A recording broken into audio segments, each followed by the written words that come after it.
વિવાદના વંટોળે ચડેલો રાજકોટનો ભાતીગળ લોકમેળો આ વખતે પણ ચર્ચામાં અગ્રેસર જોવા મળી રહ્યો છે। આ તકે વાત કરીએ તો આગામી સાતમ આઠમના પર્વે રાજકોટમાં યોજાનાર લોકમેળા અંગે રાજકોટ જિલ્લા કલેક્ટર ઓમ પ્રકાશ દ્વારા નિવેદન આપતા જણાવ્યું હતું કે લોકમેળાના ફોર્મ ઉપાડવાનો આજે છેલ્લો દિવસ છે। મેળાનો લેઆઉટ પ્લાન બનાવી કામગીરી હાલ ચાલુ કરી દેવામાં આવી છે, જે આજ સાંજ સુધીમાં પૂરી કરી દેવામાં આવશે। હાલ આજ દિન સુધીમાં જે મોટી રાઇડ્સ દ્વારા ફોર્મ નથી ઉપાડવામાં આવ્યા, તેથી નક્કી થઈ જશે કે મોટી રાઇડ્સના માલિકો લોકમેળાની એસઓપી પ્રમાણે ફૂલફિલ નથી થઈ શક્યા, સાથે નાની રાઇડ્સના ધારકો પણ મોટી રાઇડ્સના કારણે ફોર્મ લેવા નથી આવ્યા। ત્યારે આજે છેલ્લા દિવસે સાંજ સુધીમાં નક્કી થઈ જશે કે મોટી રાઇડ્સના ધારકો ફોર્મ લેવા આવે છે કે નહીં, અને જે જગ્યાએ મોટી રાઇડ્સ રાખવાની વાત છે તે જગ્યાએ કોઈ અન્ય એક્ટિવિટી શરૂ કરવામાં આવશે અને ખાલી જગ્યાઓ નાની રાઇડ્સને ફાળવવામાં આવશે।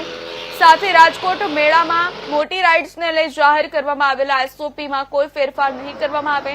ત્યારે વિવાદના વંટોળે ચડેલો રાજકોટનો જન્માષ્ટમી લોકમેળો આ વખતે થશે કે નહીં તે પણ હાલ અત્યારે ચર્ચાનો વિષય બન્યો છે। ફોર્મ ઉપાડવાનું આજે છેલ્લો દિવસ છે, 10 તારીખે છેલ્લી તારીખ હતી, અને આજે જે મોટી રાઇડ્સ ફોર્મ નહીં લઈને જાય તો આ નક્કી થઈ જશે કે હવે મોટી રાઇડ્સ આ મેળાના જે એસઓપી છે આના મુજબ ક્રાઇટેરિયા ફૂલફિલ નથી કરતી, ને જેથી મોટી રાઇડ્સ નહીં થઈ શકશે। મેળાનો લેઆઉટ સંભવિત પરિસ્થિતિને ધ્યાને રાખીને લેઆઉટ રિવિઝન કરવાની એક્સરસાઇઝ અમે ઓલરેડી ચાલુ કરી દીધી હતી, અને આ ઓલમોસ્ટ 1-2 દિવસમાં ફ્રીઝ થઈ જશે। પછી જે મોટી રાઇડ્સ નહીં આવે તો આ પરિસ્થિતિમાં જે નાની રાઇડ્સ જે છે અથવા નાના સ્ટોલ ધારકો જે છે આને માટે અમે ફરીથી 1-3 દિવસની એક ઓપોર્ચ્યુનિટી આપીશું, 3 અથવા 5 દિવસની, જ્યારે આ લોકો ફોર્મ લઈ શકે છે, અને પછી આની હરાજીની પ્રક્રિયા કરીશું। અને જે વિસ્તારમાં મોટી રાઇડ્સ નથી આવતી આ વિસ્તારમાં અમે અમુક ઘણી બધી બીજી એક્ટિવિટીઝ જે છે, કલ્ચરલ એક્ટિવિટી હોય, એન્ટરટેનમેન્ટની એક્ટિવિટીઝ હોય, આર્ટ એન્ડ ક્રાફ્ટની એક્ટિવિટીઝ હોય, નાની મોટી સ્પોર્ટ્સની એક્ટિવિટીઝ હોય, આ તમામ એક્ટિવિટીઝ નો ઉપયોગ કરીને આ જે સ્પેસ હતો આનો યુઝ કરીશું। મેં આપને આજ કીધું કે આજે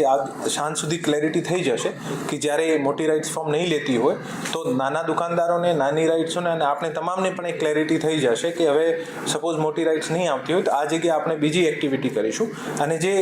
નાની રાઇડ્સવાળા આશંકાના કારણે કે મોટી રાઇડ્સ આવશે કે નહીં આવશે આના કારણે ફોર્મ નહીં લઈને ગયા હોય તો આને 3 દિવસ અથવા 5 દિવસની એક વધારાની ઓપોર્ચ્યુનિટી આપીશું, ત્યારે આ લોકો લઈ જઈ શકે છે ફોર્મ, અને પછી હરાજીમાં પાર્ટિસિપેટ કરી શકે છે। જે પરિસ્થિતિ ડેવલપ થશે એના મુજબ નિર્ણય લઈશું।